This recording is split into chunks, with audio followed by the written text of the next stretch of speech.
Ilalit nagashnong Nazareth, bat kabahagalilya sa Judea, sa Bethlehem. Kashnong jong David, namar kalulong, nagayin bat kajay jong David.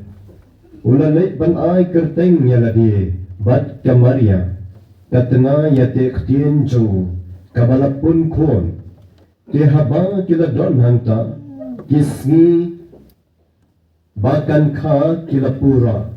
Bat kalakha yo kon prangsmi ban na sok ya u da ka jain sok bat ka jinkya jo u ha ka shing ot na ba kim yo jakasa ha ka ying basa ha ka cha ka jaka la don uta unong ap lang brot kibalap mit ha ka cha lum ban pek ya la ki kon hum o angel utroy ulapa wati bat kaburom jong try kalatan shine halor chongki kila shapting hadu kata o angel loong haki wat shapting na bahak mi ngalawan dra happy ya ka kubor ka babaha jong ka jinkmen ka bakraw kabawan na kipad ba baro ha kanigasni ha ka shnong o David ya ka ba lakha yaw nong penim Obalong utang Chris utray,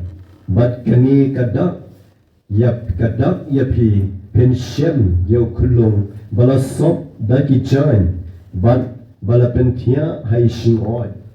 Markum cha lapa upay beneng balim, balem bat utaw angel, kibalayar wa yaro yoblay.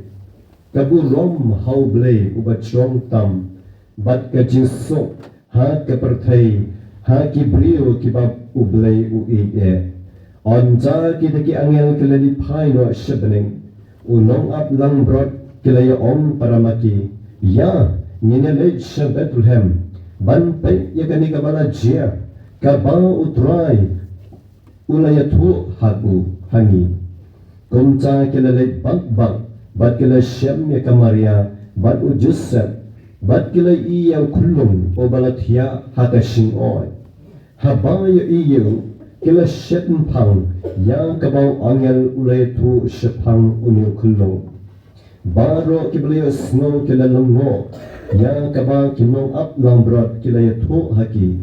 Kamaria kalari kendong yakini ki baro kapuson halaka donot kinong up lambrot kila lipay da kabarwaya ro yublay na kabenta ki baro Kibakiliyo snow bat kilay kalulong tik kumba o angel ulayatu yaki.